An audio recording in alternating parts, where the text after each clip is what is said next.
Compartir pantalla. Tengo problemas con la conexión el día de hoy. Okay. Muy buenas noches, doctora. Mi nombre, el alumno que le saluda es el señor Luis Homero Ruiz Ocampo. Voy a exponer el trabajo ya de investigación que se hizo de esta semana 5, que es una tarea calificada, sobre el análisis del caso. Nosotros dijo de libre disposición que podíamos elegir un análisis de caso concreto sobre el derecho y la moral en la política, ¿no? Entonces, nosotros nos enfocamos según la consigna de la tarea sobre un caso sobre corrupción en el Perú. Hay muchos casos de corrupción en el Perú, muchos. Desde el caso Cócteles, que siguió y que llevó a la cárcel a la señora Keiko Fujimori, los casos de corrupción de Odebrecht, que le siguió al expresidente Alan García, que en paz descanse, y que ahorita está en la cárcel recientemente nomás, el expresidente Ollantumala, también está en la cárcel el expresidente Alejandro Toledo.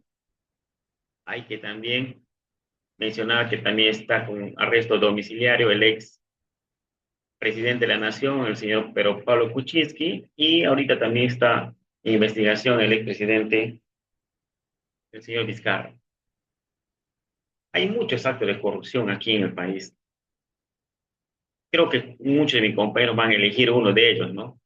Entonces yo, mirando las noticias un poco, ¿no? Y por lo que bien entendido, yo voy a tocar el tema netamente de el caso Los Cuellos Blancos del Puerto. Lo puse como un título, análisis desde la filosofía y el derecho, ¿no? Aquí le puse una imagen, ¿no? Justamente que lo que se hizo muy viral en todas los noticieros del país, ¿no? Que decía, ¿no? ¿Qué es lo que quieres? Un alto magistrado, un alto juez, ¿no? Muy conocido, que le baje la pena o que le declare inocente. Entonces, bajo este caso, yo he hecho el trabajo y lo que he hecho las diapositivas para exponer. Yo lo que voy a presentar es las diapositivas de la exposición, el trabajo de investigación en el Word y también el video que lo voy a subir en YouTube. Entonces, me voy directamente a la introducción. El caso de Cuellos Blancos en el Perú, en el puerto o del puerto, esto fue una forma muy escandalosa de hechos de graves de corrupción judicial en nuestro país. Y aquí reflejaba ya la crisis de justicia que enfrentábamos no solo en el Perú, sino también en cualquier parte del mundo, ¿no? Aquí en este caso, lo que hizo la policía expuso una red de jueces, fiscales, abogados, empresarios que mediante el tráfico de influencia y los sobornos manipulaban todas las decisiones judiciales de todos los niveles, desde primera etapa, de etapa intermedia, hasta la última ya para sentenciar, ¿no? Y aquí se revelaba de alguna forma el trama de corrupción que no solo cuestionaba a las instituciones judiciales de nuestro país, sino también que agarraba un concepto de justicia de lo que se lleva ya en esta sociedad contemporánea, en estas últimas generaciones. Aquí en el sistema judicial del Perú, eh, que los encargados de repartir justicia, el papá de la justicia, ¿no? Que nosotros queremos que cuando hay un acto de todo tipo, de que creemos que nosotros afecta nuestra vida y afecta nuestra salud, nuestro dinero, nuestro patrimonio, creemos que la justicia es el garante, ¿no? Y de los derechos humanos también. Pero se vio comprometido cuando se expuso todo esto a que solamente se permitían o se deducían intereses privados y que de alguna forma distorsionaba el funcionamiento del ordenamiento jurídico. Aquí en este trabajo que hice se va a analizar desde la perspectiva jurídica como de la perspectiva filosófica. Aquí he citado a grandes pensadores, ¿no? Como Sócrates, como Platón, para mí el mejor filósofo de la historia, Aristóteles. Ellos son, digamos, los padres de la filosofía, pero siempre poniéndolo un poquito más a Platón. Y también de la teoría del contractualismo social, más contemporáneo, más acá, más cercano, donde está Hobbes, donde está Luke, donde está Rousseau y Kant, ¿no? Para de alguna forma comprender cómo la corrupción judicial no solamente transgrede las normas legales, sino también los principios morales, los principios éticos que sustentan una sociedad justa. Esto como introducción. Ahora vamos al contexto, ya directamente yéndonos ahorita en el caso de los cuellos blancos del puerto. Esto fue revelado en el año 2018, cuando una serie de evidencias públicas que daba como grabaciones telefónicas que demostraban la existencia de una red de corrupción judicial en el puerto del Callao. El puerto del Callao, que es uno de los portuarios más grandes e importantes de nuestro país. Aquí en estas grabaciones se obtuvieron a través de una investigación de la Policía Nacional de Perú. Aquí mostraban que jueces y funcionarios del sistema judicial hacían negociazos con sentencias, con cargos judiciales, con favores políticos y también a empresarios. ¿En cómo lo hacían? Transaccionaban cambio de dinero o de influencias.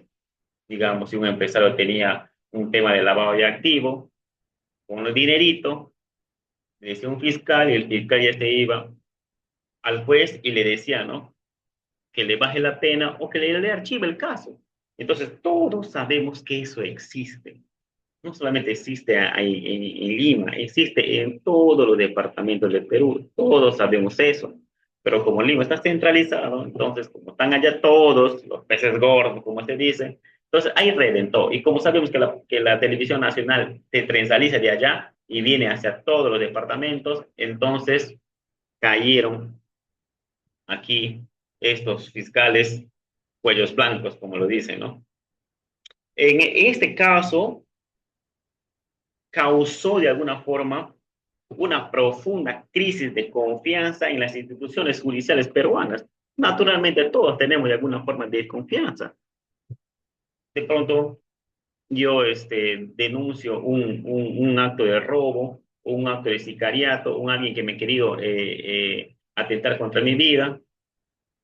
Si tiene un buen padrino, si tiene influencia, si tiene es familia, digámonos, que pudiente, que pudieras negociar con los jueces, la justicia queda, o tu justicia queda impune, queda en nada. Entonces, todo eso sabemos ya. Ahora, eh, he podido investigar, ¿no? Que el poder judicial estaba estrechamente relacionada con la corrupción política y la manifestación de decisiones judiciales para determinar los cursos de importantes procesos penales y administrativos, justamente en el tema del caso de Odebrecht, en caso del lavado de activos, en caso de patrimonio, de incremento patrimonial no justificado, en cohecho pasivo, en tema de gobernadores, en tema de funcionarios públicos de alto rango, ¿no? Haciendo ver la magnitud y afectando de alguna forma la política interna como el sector privado, que es la muestra de la magnitud del problema. ¿Por qué decimos en el sector privado? Porque, digamos, me ponen una bomba en mi casa, me están extorsionando, y me voy a la policía, después de la policía lo agarra, y cuando ya me voy al fiscal, el fiscal ya negocia con el delincuente, ¿no? Y entonces ya habla con el juez, queda en nada. Ahora, ya hemos hablado un poco del tema filosófico, perdón, el tema jurídico, ahora vamos a hablar en el tema filosófico. ¿Qué decía Sócrates? Sócrates decía justicia, leyes y deber cívico. Para Sócrates, en su diálogo de Platón, consideraba que la justicia como una virtud central del ser humano, de su esfera personal, como él decía, que cada individuo tiene el deber de actuar conforme a a la justicia y a las leyes del Estado, incluso si son imperfectas. ¿Qué decía ahí? Muchas veces nosotros tenemos que en las leyes están vacías, siempre hay vacíos donde uno puede triviar, como se dice, ¿no? Para ver si tú le puedes sacar la vuelta a la ley. Entonces aquí decía Sócrates que debería ser respetuoso de todas las leyes, así estén vacías. Y en su diálogo decía, rechazaba la oportunidad de huir a la cárcel, argumentando que la fuga traicionaría la ley de Atenas y el contrato social que sustentaba. Entonces siempre decía Sócrates que, como decía un lema ahí, con palo en punta, aguanta ahí, parado, como dicen, ¿no? Hablando de un tema de más criollo. Él tenía un lema que no se debe hacer, decía que no se debe hacer el mal ni devolver el mal por mal. Esta es una máxima expresión que reflejaba la inmoralidad de los actos de los jueces corruptos, quienes convertían la justicia, digamos, en una mercancía al servicio de los intereses privados, de quién le daba más, quién le daba menos, a quién le rebajaba más la pena, a quién le mandaban a cárcel, ¿no? Eso ya viene desde muchos años atrás, ¿no? Y de Hipócrates decía que los jueces deben ser la encarnación de la justicia y la moralidad. Y en este sentido, la corrupción judicial no solo afecta a las víctimas directas, sino también debilita la base, los cimientos de toda la comunidad, porque es el pueblo que confía en nuestros padres, pues, ¿no? Los padres de la patria, los jueces, los fiscales, ¿no? Que nosotros creemos en la justicia. Y los ciudadanos de pie, muchos de nosotros tenemos el pensamiento socrático, ¿no? Que ante un sistema judicial corrupto hay que denunciar y exigir que se cambie la reforma. Esto es lo que decía Sócrates. Ahora, ¿qué decía Platón? El buen gobernante y la justicia del sistema político. En la República de Platón, aquí ofrece una visión ya más crítica de la democracia, afirmando que sí se puede ser fácilmente corrompido, ya que permite que personas sin virtud ni sabiduría lleguen al poder. Él decía que prácticamente una figura, dale un monito, una ametralladora y verás los estragos que haces. Entonces, más bajo esa perspectiva, él decía, es muy difícil o qué peligroso es darle una metralleta a un ignorante, ¿no? Por decir, darle el poder, ¿no? Eso es lo que explicaba él en términos más con manzanitas, como te dicen, ¿no? Un criollo. Para Platón, los gobernantes que combinaban el conocimiento y la virtud estaban capacitados para administrar justicia y gobernar de manera justa. Él decía que los más capacitados debían gobernar, los más letraditos, ellos deberían impartir la justicia. Y relacionándole con los cuellos blancos del puerto, aquí vemos un ejemplo, aquí vemos un ejemplo claro, ¿no? Lo que Platón advertía, que los jueces como el señor César y Nostroza actuaron como gobernantes corruptos, usando una posición de poder para enriquecerse y beneficiarse sus intereses privados. Bien claro está aquí ese ejemplo que da Platón, ¿no? Aquí se puede argumentar que los jueces no eran aptos para ocupar sus cargos, ya que carecían de la virtud necesaria de ejercer justicia, que era su moralidad, ¿no? Era su ética. Eso es lo que hablaba Platón y que se le puede relacionar con el ex juez que ahorita está, creo, por Bruselas, ¿no? Y lo vi en las noticias. Ahora, ¿qué decía Aristóteles, otro gran pensador de la época filosófica, de los inicios de la filosofía? Para Aristóteles, la justicia no es una de las virtudes o cardinales y las más importantes dentro de la vida comunitaria. Él decía que la ética debe ser nicomaco o nicomaco. Aquí Aristóteles define que la justicia como dar a cada uno de lo que le corresponde. Si tú haces bien, te damos el bien. Si tú haces el mal, vas a tener lo que te corresponde. Muchas veces de ellos es el castigo, era hasta la muerte en ese tiempo, ¿no? Aquí se hablaba que la justicia no solo se basa en las relaciones entre individuos, sino también en el fundamento de la comunidad política bien ordenada. Él hablaba Aristóteles que no solamente, ¿no? Eh, eh, no solamente hay que hacer justicia, ¿no? Sino también era enseñar a la población de lo que sabía o hacía entender el ordenamiento jurídico. Aristóteles siempre diferenciaba la justicia distributiva con la justicia correctiva. En qué se refería la distributiva? En que era la equidad de los bienes y derechos dentro de una comunidad, mientras que la justicia correctiva se buscaba corregir los desequilibrios cuando una parte haya sido perjudicada. En este caso, si lo relaciono yo con los cuellos blancos, en ambas formas de justicia se vieron comprometidas. Los jueces fallaron en distribuir justicia de manera equitativa y en lugar de corregir esos desequilibrios, los agravaban al favor de aquellos que tenían más poder. Una persona que no tenía dinero contra una persona que de pronto lo ha maltratado, un capataz contra un trabajador que pedía sus beneficios sociales. Él, como tenía poder adquisitivo y dinero bajo la mesa, él podía negociar y te dejaba en la nada. Entonces, de esos desequilibrios hablaba Aristóteles.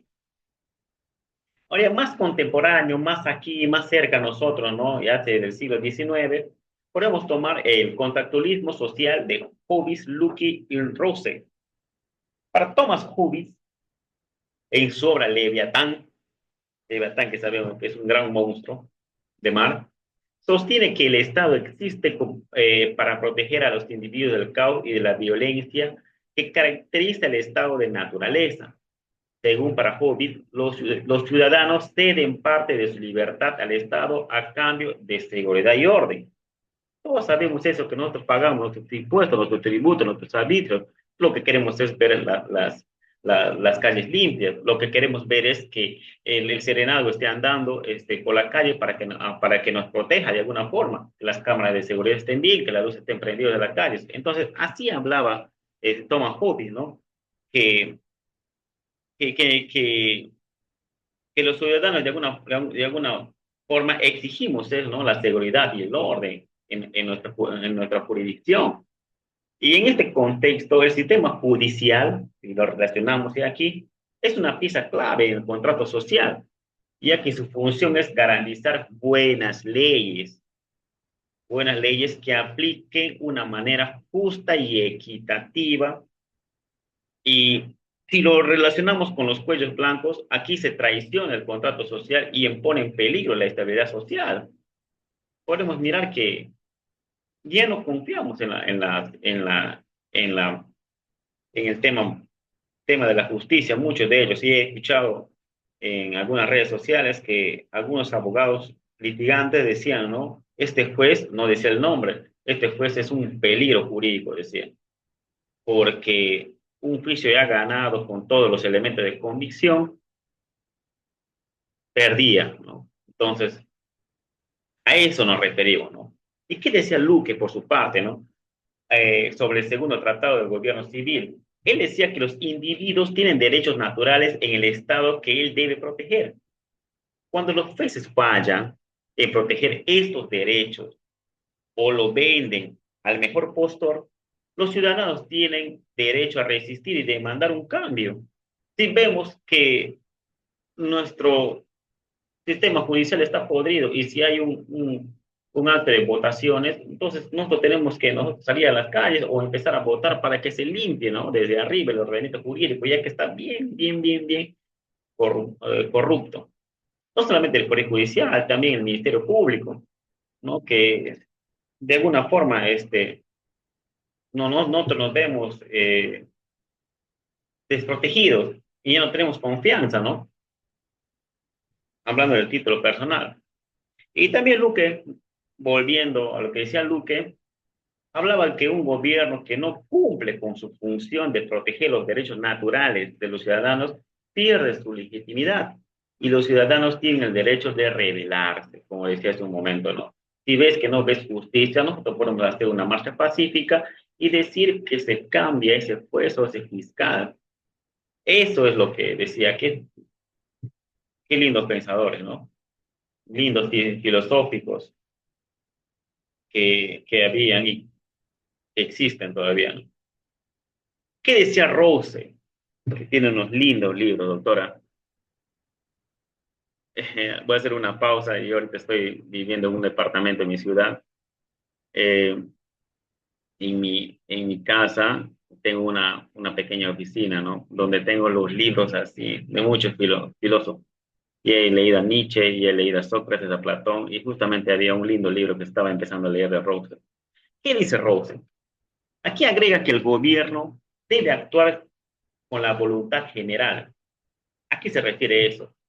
Que decía que los intereses colectivos del pueblo, del ciudadano de pie, cuando las instituciones del Estado actúan en solamente el beneficio de la élite corrupta, se rompe ahí de alguna forma el contrato social, se rompe la amistad del papá con el hijo y que el gobierno pierde ahí su legitimidad, pierde su valor, o sea, pierde ya todo el respeto, por decir, porque ya no tenemos ya confianza con ellos. Y Rose decía que no, que habría argumentado uno de los jueces corruptos de los cuellos blancos. ¿Cómo yo lo puedo relacionar a esto? Que aquí actuaron en contra de la voluntad general de la ciudadanía para favorecer una minoría corrupta y traicionar los intereses del pueblo. Como decían también ellos, son intereses privados lo que estos jueces tenían para enriquecerse ellos, ¿no? Eran intereses para ellos. Ahora, ¿qué decía acá otro grandísimo filósofo también, ¿no? De la era contemporánea, en su fundamentación de la metafísica de las costumbres? Aquí presenta un enfoque más basado al, al imperativo categórico, como dice él, ¿no? Que sostiene que los individuos deben actuar de acuerdo con principios que puedan ser universalizados.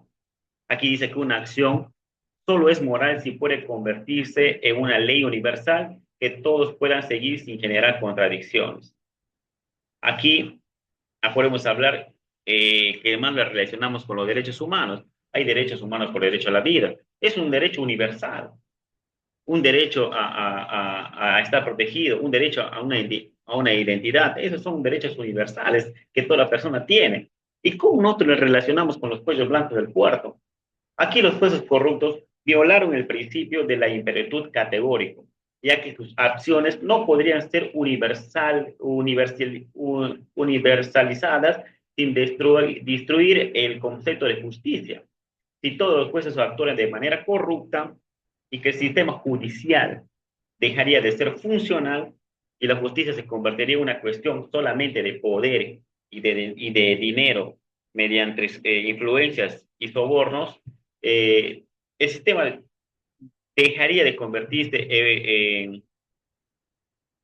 en una, o sea, dejaría de que una persona ya confiara, ¿no?